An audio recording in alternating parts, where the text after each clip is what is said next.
Hello. I would like to share my love for a particular Python feature that's often misunderstood by newer Python programmers.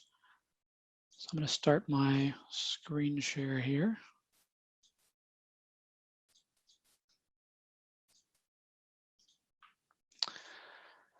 All right, so my name is Trey, and I run a Python skill building service that's called Python Morsels, where I send out one Python exercise every week.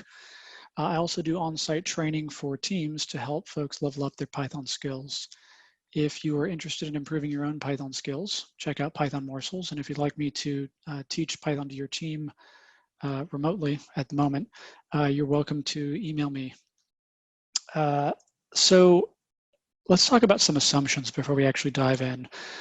During this talk, I'm assuming that you already know how for loops work in Python. You're already familiar with Python basics in terms of syntax. I'm also assuming that you're not already a fan of what I'm talking about here, comprehensions and generator expressions. I do hope that by the end of this talk, though, that you will be a fan of list comprehensions, or you'll at least consider using them a little bit more in your code. So list comprehensions are a special purpose tool for solving a problem that we already have a tool to solve, that is for loops. The problem is turning one list into another list, or more generally, transforming an old iterable into a new iterable, usually a list, but not always. But the whole purpose of list comprehensions is to either modify elements as you build up that new list or filter some elements out, or sometimes both. We'll take a look at examples of these in a moment, but first, let's talk about for loops in Python. So Python's for loops allow us to loop over any iterable and do things with each item as we loop. We can put if statements in them, we can put print calls, we can put pretty much any code that we want inside of a for loop in Python. One really common thing to do with for loops is turn one list into another list. Turning old lists into new lists is common in other programming languages, but it is particularly common in Python. Why is that? Why is it so common in Python to turn old lists into new lists? There's really two reasons for this, at least two that I can think of. If we want to modify the list that we're looping over in Python, Python kind of makes us go out of our way in order to do it. If we want to change our original list to have squares in it, we need to get indexes, which Python's for loops don't have. Which means we either need to get those indexes ourselves using the enumerate function, which is kind of awkward. And it also doesn't really accomplish what we're looking for, because what we're trying to do here is not actually just square all of our numbers, but only get these squares of odd numbers. So we're squaring the odd numbers, but we're still including the even numbers in this list. If we actually wanted to remove the even elements while maintaining the odd elements in our list and squaring them, the results of doing this, it would be really, really awkward code. We'd actually have to probably resort to a while loop, because for loops, if we try to remove items as we're looping, we will end up skipping over items by accident.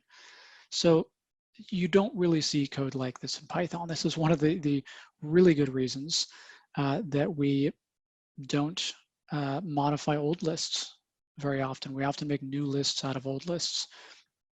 So that's one really good reason. There is another really good reason, though, that we don't tend to modify lists as we loop over them, at least unless we're appending to them, of course. Variables in Python are pointers, meaning that when you assign to a variable, Python doesn't copy anything. It just points that variable to the same object that you were already pointing to with a different variable. So if we mutate our new list by removing the number 3 from it, we will have mutated our old list as well, because both of these variables here, new and old, point to the exact same object in Python. They point to the exact same list under the hood. Variables in Python are not buckets that contain objects.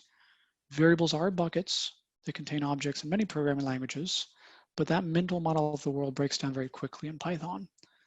Python's variables are references to objects. So when we modify a list, every other variable that points to that same list is also going to change. So instead of mutating lists that we are given, we tend to copy lists. We take an old list and we copy it into a new list. This is one way to copy an old list into a new list, by kind of chopping off that last item. And we do this because mutating lists can be a bad idea. If someone else is pointing to that list, we're going to upset them. All right, so turning old lists into new lists, it's a really common thing to do in Python. It's a really common thing to do because Python pushes us to do so, and because it's often a good idea to do so. This is such a common thing to do that the Python core developers have actually added a special syntax just for turning one list into another list. Instead of this for loop that we had before, we can do this. This syntax is called a list comprehension. This list comprehension is equivalent to that for loop that we started with. That comprehension is very information dense though. We've condensed what was 4 lines of code in the for loop into 1 line of code in the comprehension. So let's break down the for loop and the comprehension and see how these two compare. I've highlighted here 5 things in this loop. The variable name is highlighted in green, the variable name of our new list. The square brackets are highlighted in kind of a dark red color, at least that's how they appear on my screen. The looping logic is in purple, and the condition that we're filtering by is in bright red. Also, the item we're actually appending to that new list is in blue. Here are the same things. Here, well, here's the things that I just said. The variable name is in green, the square brackets, the loop, the filter, and the thing we're appending there. The same exact things are present in the comprehension. All of those component parts exist in the comprehension as well. So our comprehension, it contains pretty much the same information as our for loop, except that we aren't repeating the variable name, and we don't actually have to type append. Loops and list comprehensions are actually so similar that you can often copy paste your way from a for loop into a comprehension. So if we start with a for loop like this, we can copy the square brackets. Next, we copy the append. That's the first thing that goes in the comprehension. After that, the next thing in the comprehension is the for. And then after that for, we're going to put the if in there. That's the last thing that you can have in a comprehension. By copy pasting away from this for loop to this comprehension, we just built up something that's equivalent. So that this comprehension here is equivalent to the loop that we started with, and we didn't actually have to type anything new. So I've highlighted the same 5 things as before, but this is generic code this time. It's a blueprint of sorts. As long as you can figure out how to structure your code in this format, you can always copy paste your way from this particular for loop into this comprehension. So we've seen how to build a comprehension from a for loop. One of the biggest things people complain about when they first learn about these things is readability. So let's talk about that. List comprehensions, they take what was perfectly readable code, a for loop that we all understand, and they make it less readable. The main reason that I hear a complaint like this, which I don't quite agree with, is that list comprehensions are much more compact than for loops. So let's talk about that. Comprehensions, as you can see here, they're often written on 1 line of code. That is the thing that makes comprehensions hard to read. This comprehension here has less unnecessary information, but it also has a lot less white space than that for loop. Python forces us to indent our loops. It forces us to use white space. Python doesn't force us to add any spaces inside of our comprehension, and we've chosen here not to. Comprehensions have 3 parts: the operation, the loop, and the condition. There's no reason that all 3 of those parts have to be written on 1 line of code. In Python, whenever you've got an open bracket, an open brace, an open parenthesis, you can insert line breaks to break up 1 line of code into multiple lines of code. Breaking comprehensions over multiple lines can make them much more readable. In fact, I would argue that breaking up comprehensions over multiple lines is almost always a readability improvement over using one line of code for your comprehensions. And because of that, I would recommend that you start by writing all of your comprehensions over multiple lines. You only combine them into one line if it makes your code more readable. Embrace white space. White space is your friend, whether it's indentation in Python or spaces and line breaks that you strategically put in your list comprehensions. Note that this multi-line list comprehension that we ended up with, it hasn't actually saved us any lines of code. In fact, we've gone from 4 lines of code in the for loop to 5 lines of code in this comprehension. List comprehensions are not about saving lines of code. Lines of code are not the measure that we should use for readability typically. List comprehensions are about making your code more descriptive and more readable. When someone reads a for loop, you look at a for loop in Python, it's obvious that you're looping, but it might not immediately be obvious why we're looping, what the thing we're doing is in each loop. When someone looks at a comprehension in Python code, as long as they understand what that comprehension is, what that construct does, it will be immediately obvious that a new list is being created. We're looping over an old list, we're making a new list. That is the specific purpose of comprehensions. When we use a list comprehension, we're being more specific with the intent of our code. We're not just looping, we're making a new list out of an old list. So I've glossed over some important details in the world of comprehensions. I would like to look at a few other ways that you can make list comprehensions before we move on to some comprehension-related topics. So this whole time I've been showing you a list comprehension with a condition. These list comprehensions filter out items that don't match a certain condition, and they only include items that do match a certain condition. You can also write list comprehensions without this if statement. Here, we're not filtering down our list at all. It has the same number of items at the end. We're simply changing each item as we add it to the new list. So our for loop doesn't have an if, and our list comprehension doesn't have a condition of any sort. Note that you can still copy paste your way from the for loop to the comprehension. You just don't have an if. List comprehensions can be used for filtering, for mapping, which is what I'd call this kind of change operation, or for both. What we saw before was both mapping and filtering. Here we're just mapping old values to new values. You can also put multiple for loops in a comprehension. Here we're looping into a list of lists and flattening it into a single list. Putting multiple for clauses in a comprehension can get a little bit complicated though, so be careful using this. And if you're going to do this, definitely make sure you break up your comprehensions over multiple lines. Also note, copy paste your way into these. The order actually matters here. For row and matrix, for item and row has to come second. The order is important with those fors. Comprehensions aren't just limited to lists. There are also set comprehensions in Python. List comprehensions build up new lists. Set comprehensions build up new sets by adding items to the set, just as we would append items to the end of a list. There are also dictionary comprehensions. List comprehensions make new lists. Set comprehensions make new sets. Dictionary comprehensions make new dictionaries. They look a little different though. They're kind of like a set comprehension, except they've got a colon in there because we have to say key colon value since we have both keys and values in dictionaries. Unlike list comprehensions, I pretty much always break my dictionary comprehensions over multiple lines. I really don't like to see that colon on the same line as that for clause. That's just personal preference though. So many other programming languages have map and filter methods on arrays, which are our equivalent of lists in Python. We don't have this in Python, but we do have a map and filter function. And I want to talk about how these compare to comprehensions because you will see the two of these used sometimes. In JavaScript, arrays have a filter method and they have a map method, which pretty much accomplish the same task as comprehensions in Python.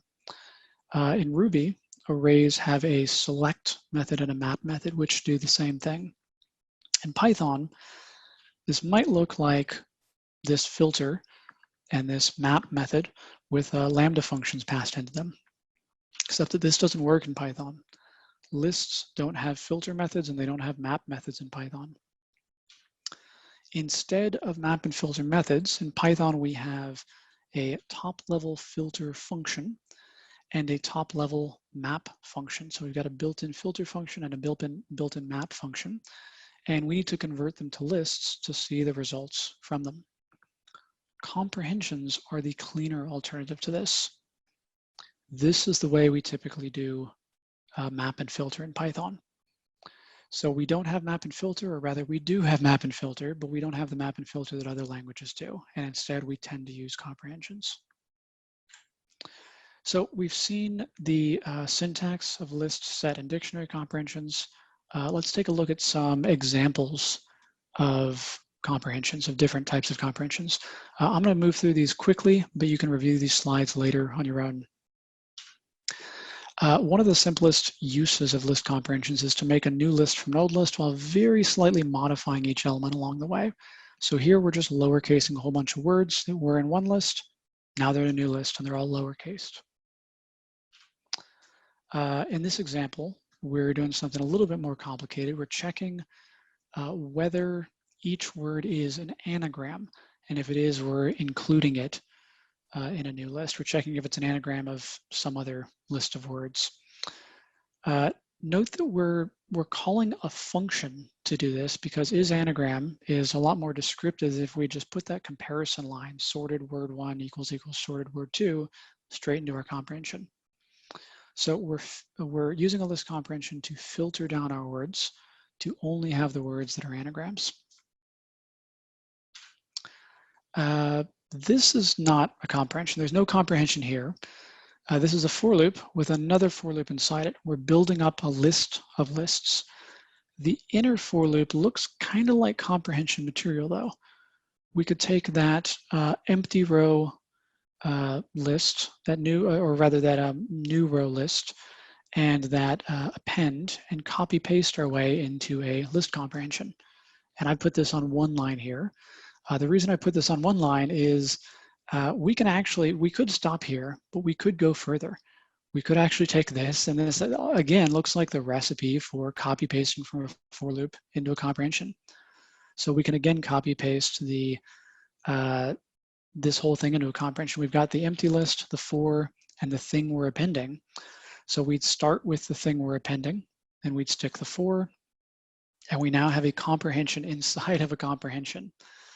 This isn't a comprehension with two fors. This is a comprehension inside of a comprehension. This can be useful, but really do this sparingly in your code. Comprehensions inside of comprehensions do not always improve the readability of your code. I would argue though that in this case, it actually has improved the readability of our code because it is, well, I'd say it's more descriptive. It looks like a list of lists. What we started with looks like there's a lot of looping going on. What we ended with looks like the thing we end up with. The shape of our code resembles a list of lists. List comprehensions make lists. Set comprehensions make sets. Dictionary comprehensions make dictionaries. Generator comprehensions make generators, except that they're not called generator comprehensions, they're called generator expressions. Why they're called that, I don't entirely know. If you say either one of these terms, people will know what you're talking about. Technically, they're called generator expressions. So you might be wondering what a generator is. This isn't something that if you're new to Python, you're probably super familiar with. I'm not going to go deep into what generators are because it's kind of a complex topic. I do have another talk that I can recommend on that. I'll recommend in the links and the resources at the end of this talk. But I will tell you a couple things about generators. So generators are a single-use, lazy iterable. And generator expressions are pretty much the shorthand for making generators.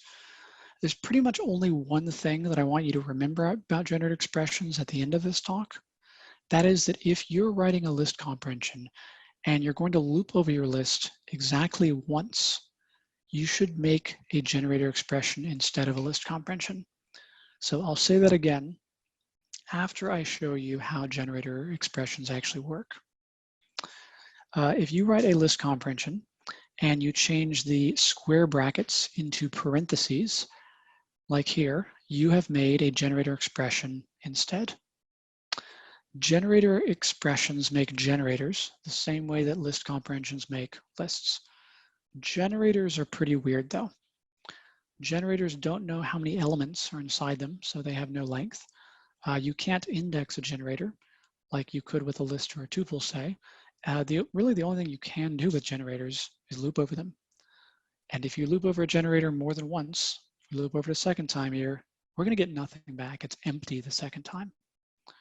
Generators are single-use iterables. This generator is squaring all numbers from 0 until just before 1 billion.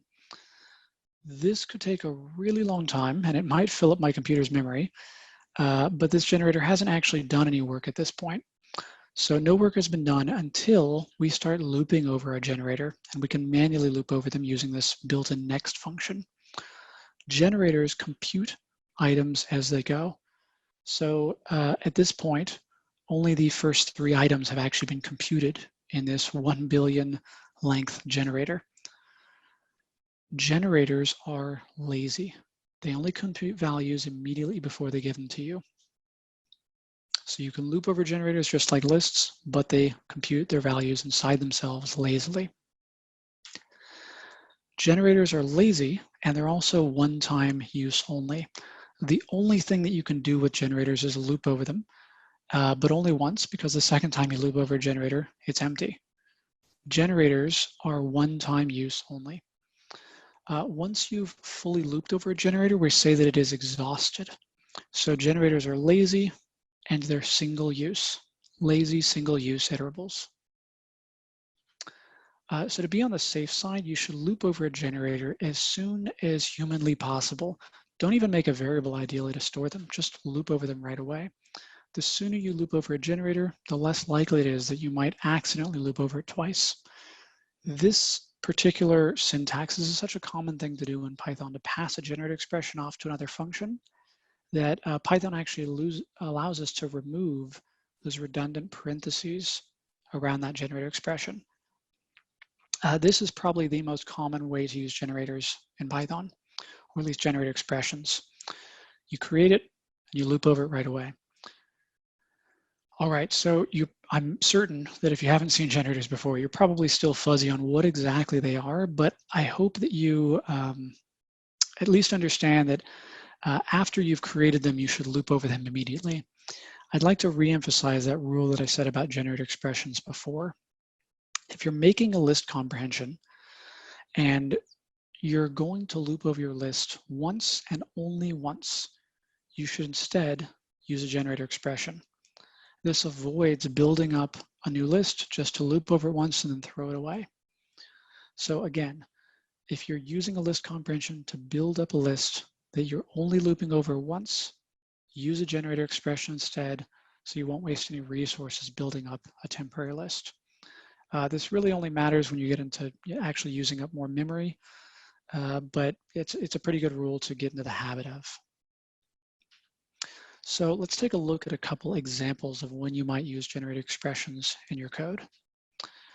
Here, we're looping over a list of words, transforming them a little bit. We're looking them up in some kind of dictionary, and then we're joining them back together with spaces at the very end after we've built up a list of them. We could turn that looping part into a list comprehension, as we've already seen. We can copy paste our way into it. But once we've done this, we could take it a step further, because the join method on strings accepts any iterable and it loops over it only once. So we could take that list comprehension, move it straight into the join call, remove those square brackets, and voila, we've made a generator expression. So generator expression passed directly into the string join method. That's one example. Here is something that's not quite so obvious that it even has to do with generator expressions. We're looping over numbers and we're summing up their squares. This does not look like a list comprehension right now because there's no list at all. we could make a list. We could make a list of squares and then use the built-in sum function in Python, which seems a little silly because we're building up a whole list just to loop over it once. But this allows us to copy paste our way. Sorry, I said we were making a list comprehension. We were making a for loop here, but we could copy paste our way into a list comprehension from this for loop because it, resembles a list comprehension, empty list, for, and append. And then once we've done that, we could remove those square brackets and we've again made a generated expression. We're passing squares or numbers straight into the sum function. I find this generated expression more descriptive than what we started with. It looks like what we're actually doing. We're summing up the squares of these numbers. All right, so we've looked at comprehensions and we've looked at generated expressions. We've also seen how to copy paste your loops into comprehensions.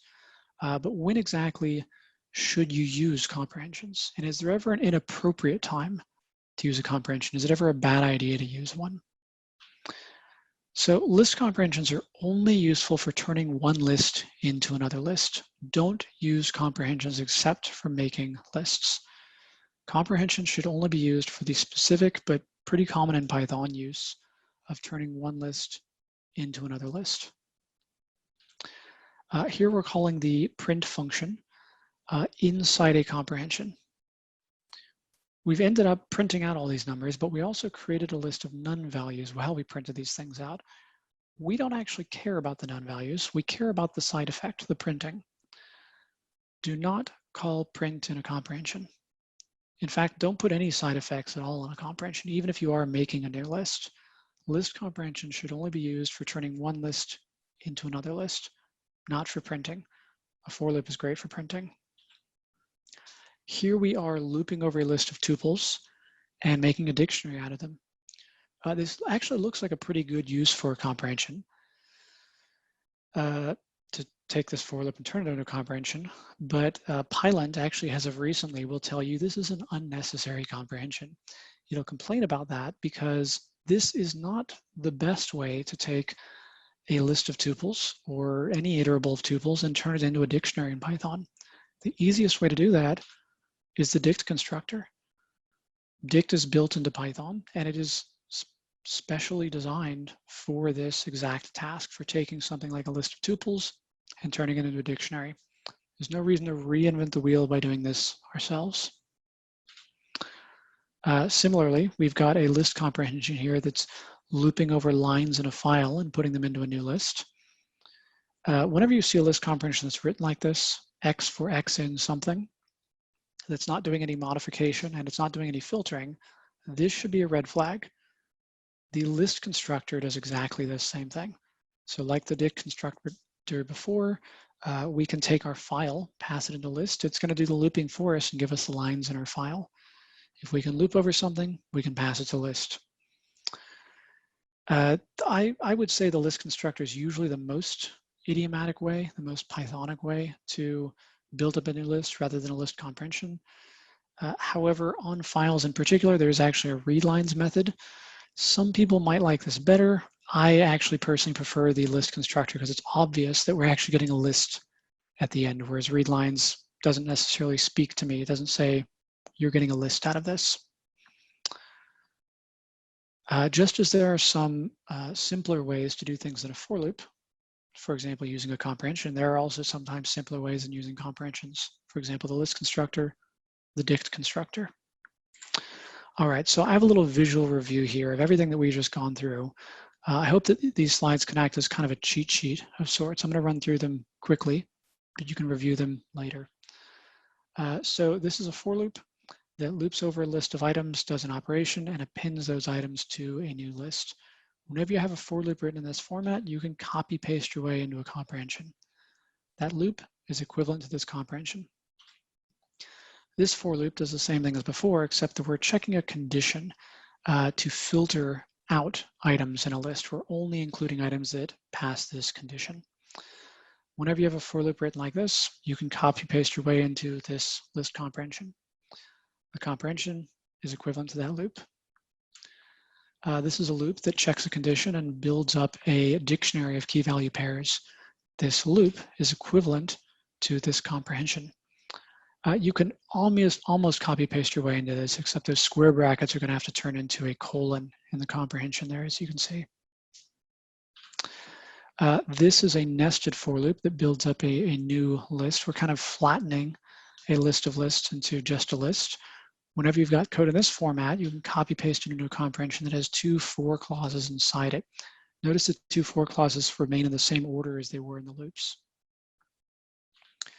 If you're not filtering or changing anything in your comprehension, instead of using a comprehension, consider using the list constructor. I find this a little bit more readable. It's obvious what we're doing. We're copying one list, making a new list out of it. This simplistic case here, this is the time to use the list constructor. If you're making a list and you are immediately looping over it, you should also consider copy pasting your way into a generated expression, as long as you're only looping over it once, that is. So generated expressions, they look a lot like list comprehensions, but they're lazy. And what that means is they don't do any work until you start looping over them. And you can only loop over them once. They're single-use iterables. So we're getting the benefit here of not creating an unnecessary list just to loop over it once and throw it away. I want you to remember that you can use list comprehensions to loop over an iterable while building up a new list from it. And you can use set and dictionary comprehensions for turning an old iterable into a new set or dictionary. And if your for loop is written in the right format, you can also copy paste your way from a for loop into a comprehension. So you're already familiar with for loops, write your code using a for loop and then copy paste your way into the comprehension.